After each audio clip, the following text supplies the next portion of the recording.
Gautama was a prince of a small princely state. When he was born, some yogi predicted that he will either become a great emperor or a great sage.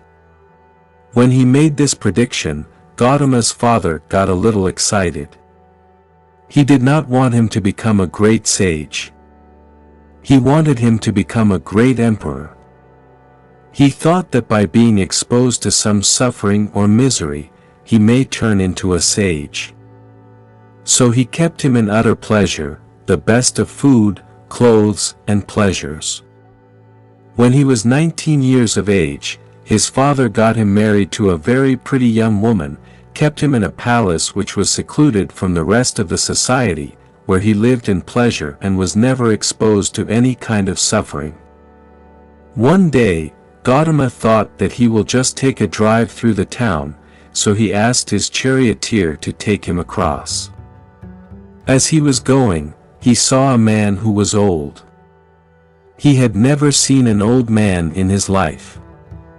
His father had protected him from all this.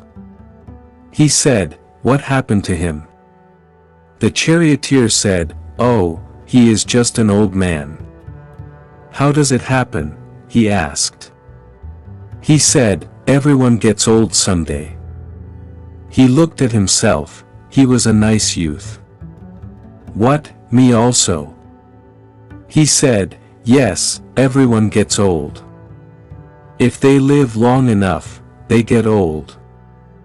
This was a realization for him that, I will become like this. Then he saw a man lying on the street who was ill with something, not able to get up and in great suffering. He said, "Stop. What is this guy? What's he doing?" He said, "Oh, he is sick, unfortunately." "What does that mean?" He said, "The body, sometimes it gets sick. It can happen to just anyone. Me, a prince? It can happen to me. It can happen to anyone." Then he saw, "Oh, I can become like this." He was completely disturbed by this. Then they went further and he saw a funeral. They were carrying the dead body of a man. "What happened to that guy?" "Oh, he just died, that's all." "What does that mean?" "That happens to everyone without exception."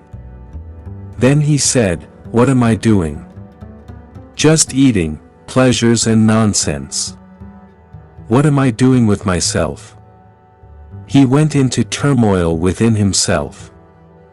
Suddenly, being a prince and the pleasures of this palace broke apart for him.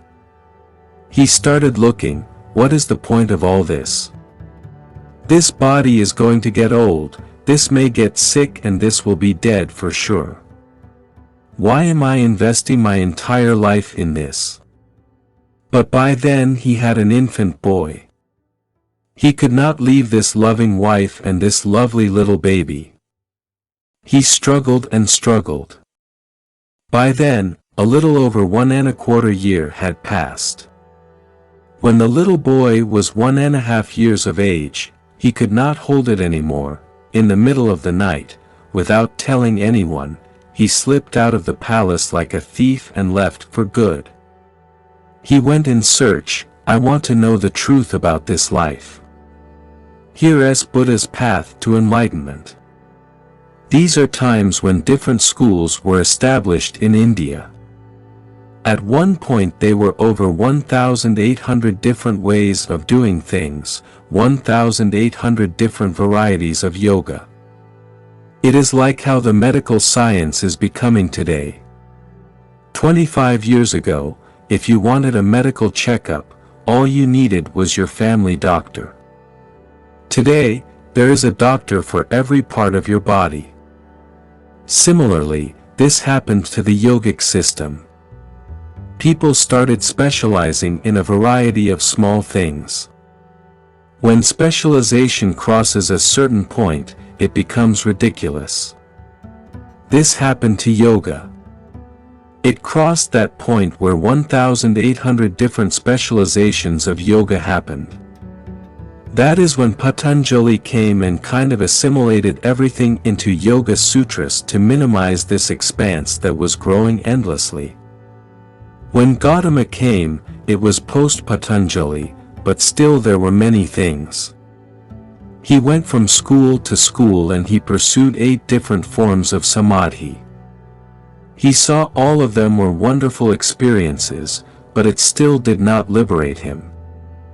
In this condition, he started walking as a samama, which is a certain system where their fundamental practice is that they will never ask for food.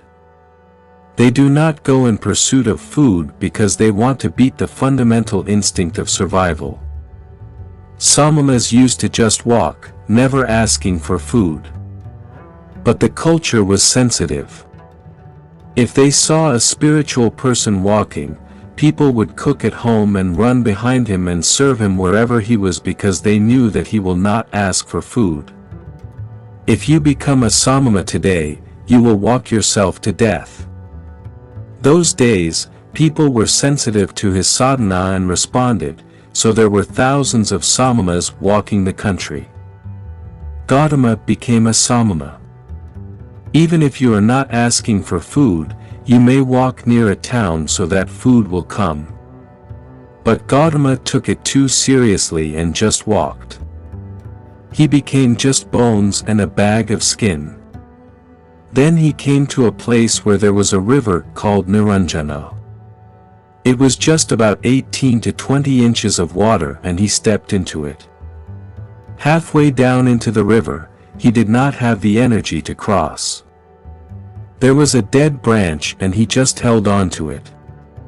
He did not have the strength to take the next step, but he is not the kind of man to let go. He held on. We do not know for how long. Maybe it was 2 minutes. When you are feeling so weak, those 2 minutes might have looked like many years. Then, as he hung on, he just realized, what is it that I am striving for? What is it I am wandering the entire country for? Going from school to school, learning this, learning that, what is it that I am looking for? Then he realized, there is really nothing. This life is on. All I have to do is just take away the barriers which are not allowing me to experience this. And this is how Gautama became a Buddha. When he realized that everything is within him and there is nowhere to search, he suddenly had the energy to take the next step and the next step. He crossed the river and sat down under that now very famous Bodhi tree. It was a full moon night. He sat there with this determination, either I must see the ultimate nature of my existence now, or I will sit here and die. I will not open my eyes till I know this. Once he made that resolve, to know what is within you, can happen in a moment. When he saw that you do not have to do anything in particular for realization, he was fully enlightened. And the moon was shining. He had not eaten properly for many years. He was a samama for 4 years and he had gathered 5 disciples. These guys thought, he is real. Because he does not eat, he is really rigid, and now they saw that he is in some exuberant state and they could see the light on his face.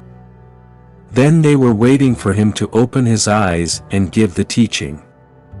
He opened his eyes, looked at them, smiled and said, "Cook something, let's eat."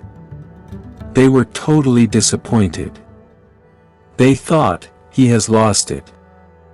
They walked with him for 4 years when he had nothing but torture, but when he got enlightened, they left him because they wanted to hear something severe. But he said, "Cook something, let's eat. We have been wasting our time."